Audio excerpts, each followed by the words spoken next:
সংগঠনে অস্ত্রের মুখে জিম্মি করে আপনাদের সমস্ত অপকর্মগুলো ত্যাগ করতে হবে। পার্বত্য চট্টগ্রামকে বিচ্ছিন্নতাবাদীদের হাত থেকে রক্ষা ও ভারতীয় ষড়যন্ত্র প্রতিহত করতে জাতীয় ঐক্যের আহ্বান জানিয়েছে সিএসটি সম্প্রীতি জোট। ৫ অক্টোবর এক সংবাদ সম্মেলনে সংগঠনটি পাহাড়ে চলমান সহিংসতা, চাঁদাবাজি, অস্ত্র সরবরাহ ও দেশ বিরোধী প্রচারণা বন্ধে সরকারের পাশাপাশি সাধারণ জনগণকে আরও সোচ্চার হওয়ার আহ্বান জানায়। সংগঠনটির মতে কারণে অভিযোগ করা হয় ইউপিডিএফ ও জেএসএস-এর মতে সংগঠনগুলো প্রতিবেশী রাষ্ট্র ভারতের সহায়তায় পার্বত্য চট্টগ্রামকে বিচ্ছিন্ন করার ষড়যন্ত্র করছে।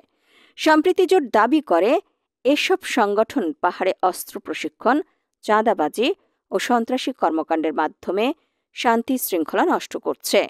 এমনকি তারা সামাজিক যোগাযোগ মাধ্যমে সেনাবাহিনী ও বাঙালি জনগোষ্ঠীর বিরুদ্ধে মিথ্যে প্রচারণা চালিয়ে পার্বত্য এলাকায় সাম্প্রদায়িক বিভাজন তৈরি করার চেষ্টা করছে।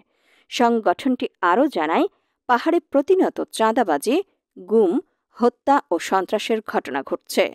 বছরে কোটি কোটি টাকা আদায় করে অস্ত্র কেনা হচ্ছে এবং অনেক নেতৃস্থানীয় ব্যক্তি ভারতে পালিয়ে গিয়ে সেখান থেকেই জুম্মল্যান্ড নামক একটি কাল্পনিক রাষ্ট্র গঠনের ষড়যন্ত্র করছে।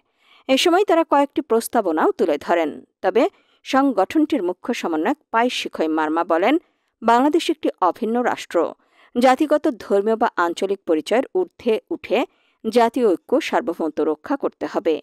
তিনি আরও বলেন, ভারতপন্থী সংগঠনগুলোর মাধ্যমে যে সন্ত্রাস, চাঁদাবাজি ও হত্যা চলছে তা অবিলম্বে বন্ধ করতে হবে। সরকার ও জনগণকে আরও ঐক্যবদ্ধ হতে হবে। সংবাদ সম্মেলনে স্বাক্ষর করেন সংগঠনের মুখ্য সমন্বয়ক পাই-শিখয় মারমা এবং অন্যান্য সমন্বয়ক ইখতিয়ার ইমন, ফ্রান্স প্রবাসী জাফরুল হাসান, থয় চিং মং শাক, রাকিব হোসেন নওশাদ ও তন্ময় হোসেন নাসির।